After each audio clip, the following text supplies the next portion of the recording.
start with subtle shifts.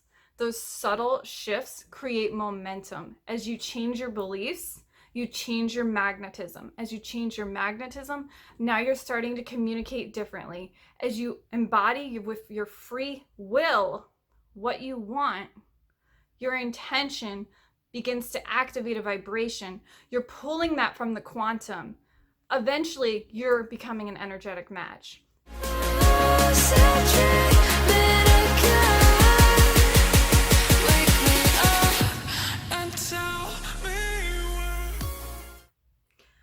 Imagine you grew up in a world where manifestation was always normal.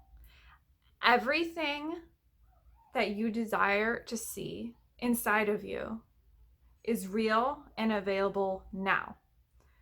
Imagine if you grew up in a world where this was the school of life and you already knew that it was normal to manifest. It wasn't weird, it wasn't mystical, it wasn't woo-woo. It was just this normal, everyday thing happening in your experience, happening in your reality. How would your life begin to change? How would your life begin to completely morph and shift around you? Really think about this, because this is life. This is actually true. This is actually real. It's just we were never taught this in our school books or from our parents, most likely. And this is something that isn't really shown to us, or we're not actively learning about, because we're not studying how the mind actually works, how programming is created through our minds. This is the core root of how we actually manifest. We're manifesting through our programming that we have created with our subconscious minds. The reality is, though, is a lot of us approach manifestation from this completely different lens of frou-frou rituals, vision boards, disconnecting from ourselves. And a lot of the times it's this random, chaotic, sporadic, well, this just feels good, I'll do this. Well, this just feels good, I'll do that. And we're approaching manifestation from this lens that is completely disconnected from who we are, our bodies, and we're disembodied from our manifestation. So when I first started learning about manifestation, I was, the classic person who's writing the abundance checks and who's doing all of the rituals, kissing the citrine and doing all of these things. But what I began to realize really quickly is a lot of it felt like bullshit, and a lot of it felt like I couldn't fully believe. So I had a lot of shifts around how to approach manifestation from this different lens, because what I began to really notice and see a lot is a lot of us go into these processes of, creating vision boards or reciting affirmations or playing with crystals, and we're not honing in on the most important part, which is our intention. It's our intention going into a process. So that's the thing we have to realize is it doesn't matter if you're doing a vision board, you're playing with some crystals, you're doing affirmation work, but where is your intention?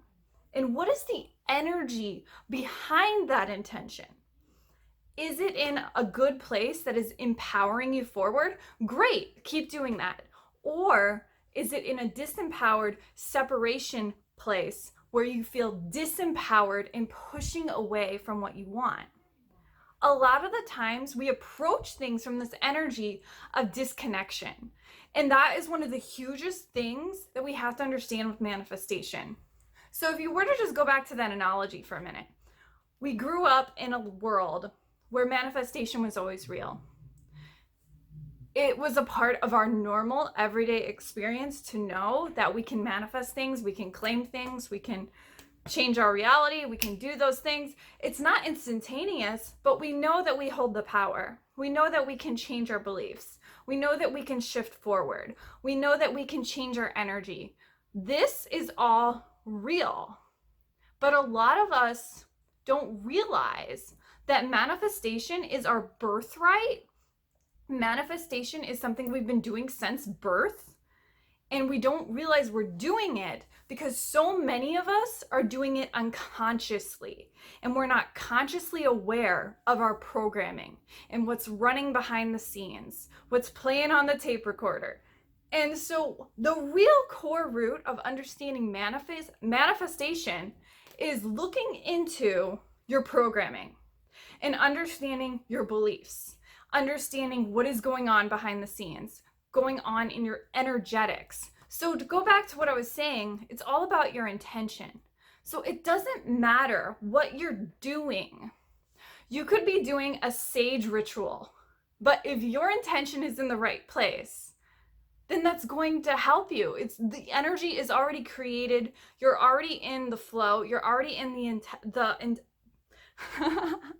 you're already in the place where your energy is in the right direction.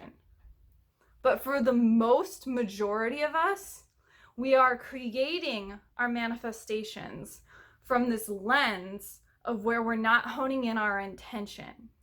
And I see this happen so much in the law of attraction world, is we go into it learning about manifestation from this lens of pure separation. We go into it with this lens of, if I just get out a magazine, flip through it, find pictures that make me feel good and sort of embody my vision, then I'll just magically create this reality and it'll be amazing and it's gonna fall from the sky. And it's not like that at all. And one thing we have to realize, when we approach it from that lens, we're completely disconnecting from our bodies and how our mind actually works, our subconscious mind. So the vision board is okay, but you have to ask yourself, are you letting that vision board be the direction? Are you letting that be what guides you? Or are you the one guiding you? Because you're the narrator of your life. You're the co-creator of your life. And you can either embody a place of intentional living, or you can choose to let those unconscious programs dominate your life. And this is just it, is why we have this very victim-based mentality around manifestation, is because we're not allowing ourselves to fully own our power and create those intentions internally and allow that to be what drives us forward. And instead, we're relying on what is outside of ourselves. We're relying on what is fully outside of ourselves. Okay, are you with me so far? So basically, if we're in this place where we're only relying on what is outside of us, we're constantly thirsting for a future that is not embodied with who we are now. So we're constantly thirsting, we're constantly projecting onto the future and repeating the past. We're constantly projecting onto the future, we're repeating the past. We do this on repeat. This is recycle mode. We're recycling and repeating the projection of the past on the future, the past on the future, the past on the future, until we take the moment and the intention to change it. So when I really started getting manifestation, it began to occur to me that the majority of people who learn about manifesting forget about the quantum and the quantum experience, and realizing that we live in a quantum universe. We live in a unified field of consciousness. We live in a unified field of quantum intelligence. So when we have to really ask something outside of ourselves, when we think that we have to kind of wish on a star, basically, when we have to have all of these things outside of us occur first, we're disconnecting ourselves from our own core truth. We're disconnecting ourselves from the quantum reality, because that is inside of us. That is connected to us. It is not going away. It is always available to us in the now. And so when we really look at the lens of intention setting, we have to see it as something as simple as this. When you are setting an intention, you are pulling from the quantum. You are pulling that energy as a magnet towards you with your intention. But the problem is we're setting our intentions all weird. We're like sporadically over here. I'm going to put some, shimmery like pictures from this magazine because I think it feels good. I'm going to do this. I'm going to do that. I'm going to do another ritual because they tell me to do it. I'm going to look for the validation for all my signs. I'm going to make sure I see 11 30 times so I go on the right path. I'm going to do all these things and these things.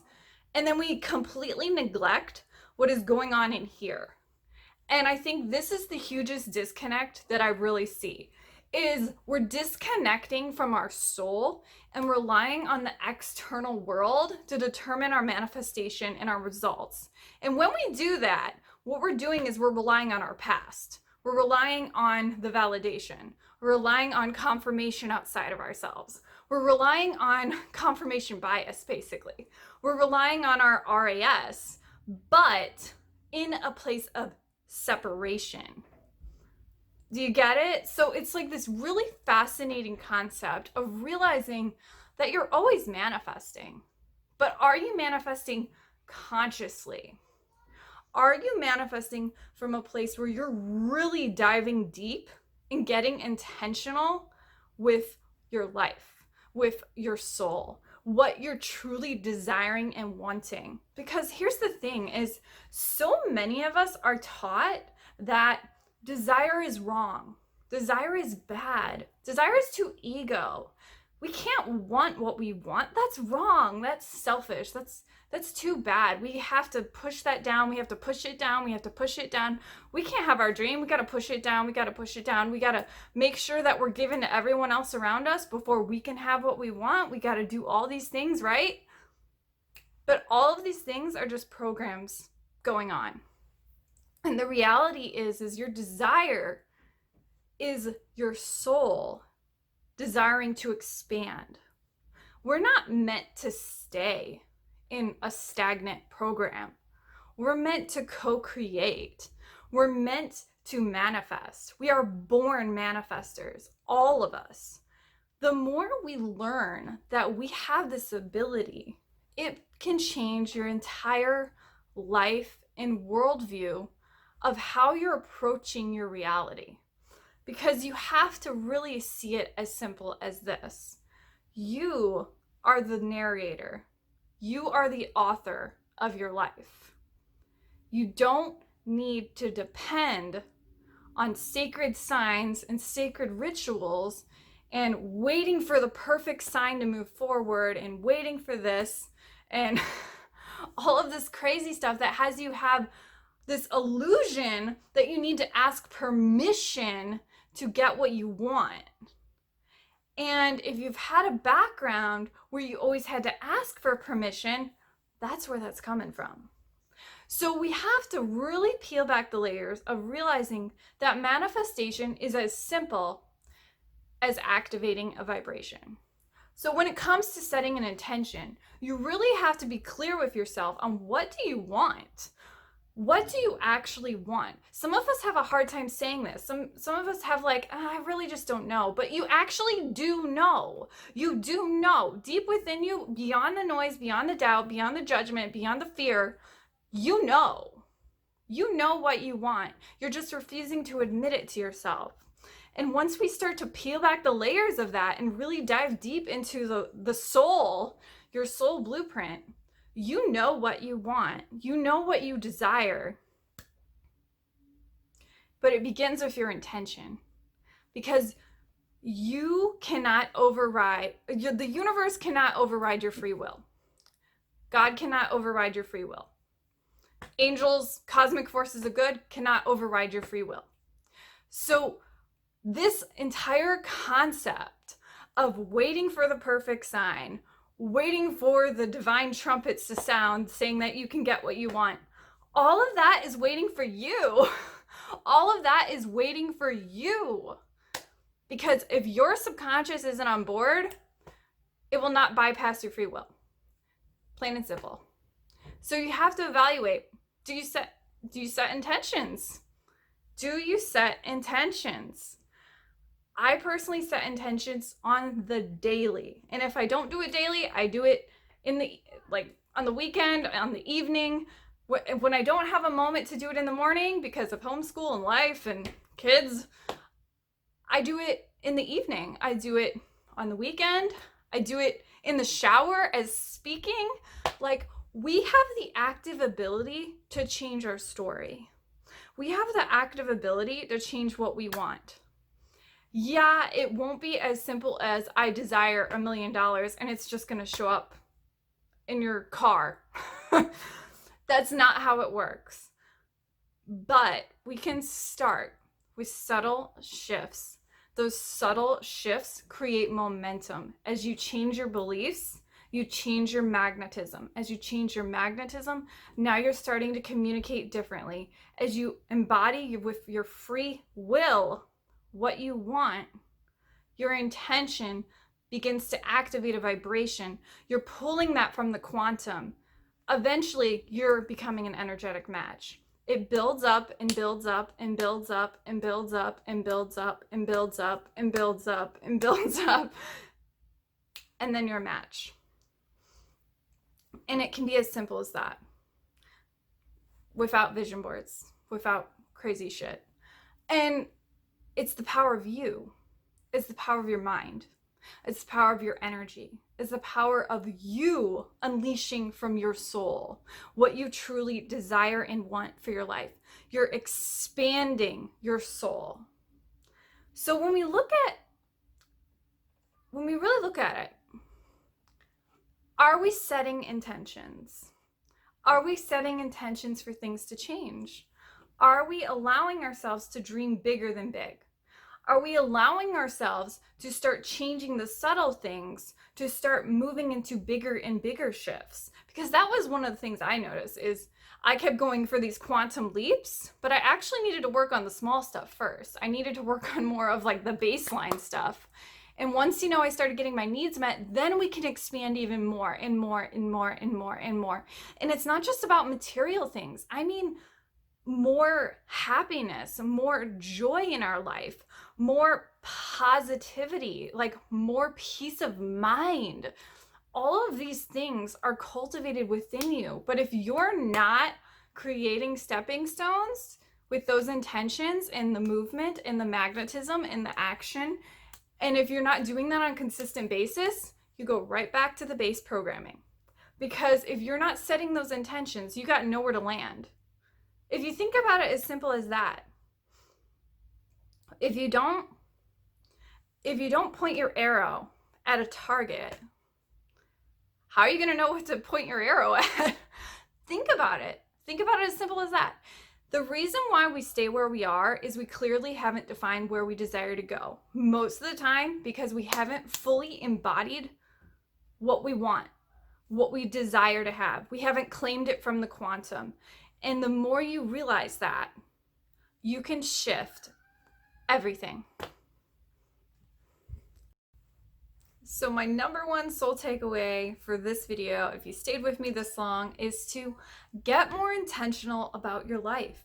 What does that look like for you? Do you even step into a visioning practice? Do you even really hone in on what you want for your life? Go back to the basics. Do you allow yourself to dream? Do you allow yourself to actively pursue your desires? Do you allow yourself to move forward?